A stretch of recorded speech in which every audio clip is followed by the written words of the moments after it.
पचमढ़ी, जो सतपुड़ा पहाड़ों की रानी है, जो मध्य प्रदेश के छिंदवाड़ा जिले में स्थित है। इसे सतपुड़ा पहाड़ों की रानी इसलिए कहा जाता है क्योंकि यह सतपुड़ा पहाड़ों के मध्य में स्थित एक बहुत ही भव्य पहाड़ी है। तो आज हम जानेंगे पचमढ़ी पहाड़ी के कुछ प्रमुख दर्शनीय स्थलों के बारे में। तो शुरुआत करते हैं पचमढ़ी पहाड़ी के झरनों से। तो 10वें नंबर में है द सिल्वर फॉल।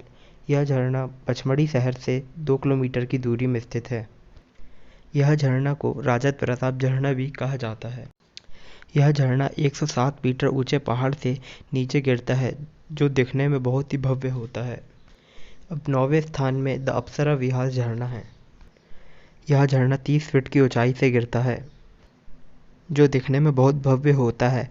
इसमें पर्यटक स्नान भी करते हैं। यह झरना पचमढ़ी के मध्य में स्थित है। अब 8वें स्थान में जो झरना आता है वह डच झरना है। यह पचमढ़ी शहर से कुल 27 किलोमीटर की दूरी में स्थित है। अब 7वें स्थान में जो झरना आता है वह बी झरना है।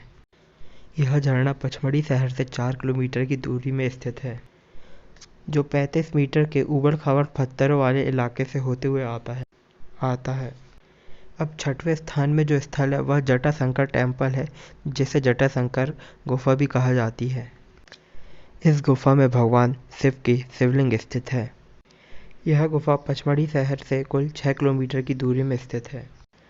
अब जो 5वें नंबर में जो दर्शनीय स्थल है वह द हंडी को पहाड़ी है, जो 300 मीटर ऊंची है। यहाँ से पचमढ़ी पहाड़ी का दृश्य बहुत ही भव्य नज़र आता है। यह पचमढ़ी शहर से कुल 3 किलोमीटर की दूरी में स्थित है। यह पहाड़ी से आप सनसेट होते हुए भी देख सकते हैं, जो दिखने में बहुत ही भव्य होता है। अब हमारी सूची में जो नंबर 4 में दर्शनीय स्थल है वो है रीच केव। यह केव पचमढ़ी के मध्य में स्थित है। अब जो तीसरे नंबर में जो दर्शनीय स्थल है वो है द बायसन लॉज। आपको पचमढ़ी आने के बाद सबसे पहले बायसन लॉज में ही आना होगा।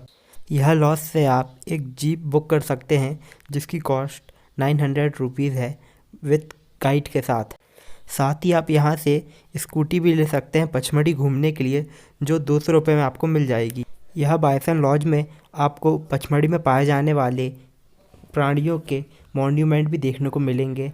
बेसिकली यह एक म्यूज़ियम है। मानिए पचमढ़ी की यात्रा आपकी बायसन लॉज से ही शुरू होगी। अब नंबर 2 में जो दर्शनीय स्थल है वो है पांडव केव। यह केव पांडव केव इसलिए कही जाती है क्योंकि पांडवों ने अपने वनवास के दौरान कुछ समय यहाँ पर व्यतीत किया था। यह पांडव केव पचमढ़ी से 1 किलोमीटर की दूरी में स्थित है। अब नंबर 1 के दर्शनीय स्थल की बात की जाए तो वह धूप ग्रह है। यहाँ से आप सनसेट एवं सनराइज होते हुए देख सकते हैं, जो दिखने में बहुत ही भव्य होता है।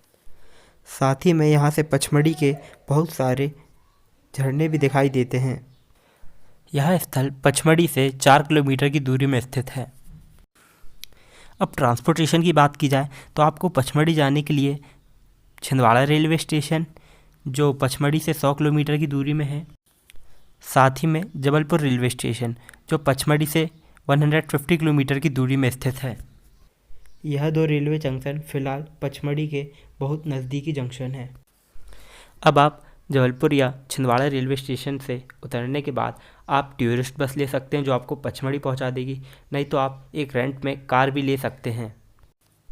और यदि आप सिंगल व्यक्ति हैं तो आप स्कूटी एक बाइक भी हायर कर सकते हैं, जिसकी कॉस्ट 200 रुपीज़ है।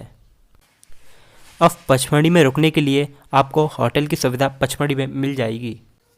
पचमढ़ी में होटल की कीमत 200 रुपये से शुरू होती है, जिसमें 1000 रुपये से ऊपर वाले होटल में ब्रेकफास्ट इंक्लूड रहता है।